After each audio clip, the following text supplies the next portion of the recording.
जितना सोना हो चांदी हो उसका हिसाब करना चाहिए। हिसाब करके जितने लाख रुपए हो रहे हों, सोना और चांदी कुछ रकम है तो सब मिला ले, सब जमा करके अब आप अंदाज़ा लगाएं कि अब इस वक्त में ये कितनी रकम होगी। ख़रीदते वक्त में 10,000 रुपये सोना था, अब 60,000 रुपये सोना है, तो ख़रीदते वक्त के सोने का एतबार नहीं होगा। जिस साल ज़कात निकाल रहे हैं उस साल सोने की क्या कीमत है, उस कीमत का हिसाब लगाया जाएगा। उस साल की कीमत का हिसाब लगाकर ज़कात अदा करेंगे।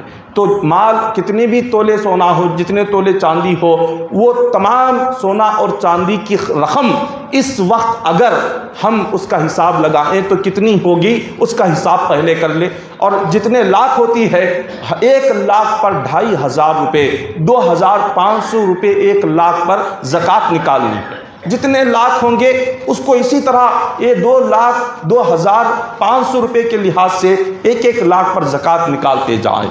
और जो ज़रूरतमंद पहले रिश्तेदारों में है, रिश्तेदारों में अदा करें। रिश्तेदारों का पहला हक़ होता है, लेकिन जितना भी ज़कात निकले उससे बढ़कर ज़कात निकाले। 10,000 रुपये ज़कात निकलती हो तो 11,000 रुपये निकाले, 11,000 निकलती हो तो 12,000 रुपये, 1,000 रुपये ज़्यादा ही निकाले।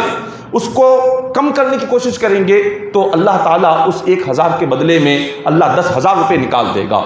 और ऐसा नहीं कि हर साल बस ये अंदाज़ा लगा लेना कि 10 लोगों को हमने कपड़े बांट दिए, 10 लोगों को हमने कुछ हज़ार रुपए दे दिए, कुछ खाना तकसीम कर दिया, अनाज तकसीम कर दिया, ज़कात होगी, ऐसा नहीं होता। बल्कि हिसाब लगाना ज़रूरी है। हिसाब करके ज़कात निकालेंगे तभी ज़कात अदा होगी। पहले किसी को खैरात कर दिया, बाद में हिसाब किया, मैंने उसको दिया था अब वो ज़कात में ले लूँगा, ऐसा नहीं होगा। देते वक्त में नीयत होना चाहिए कि मैं ज़कात की रकम दे रहा हूँ। देने के बाद अगर उसको ज़कात की रकम की नीयत करेंगे तो ज़कात अदा नहीं होगी।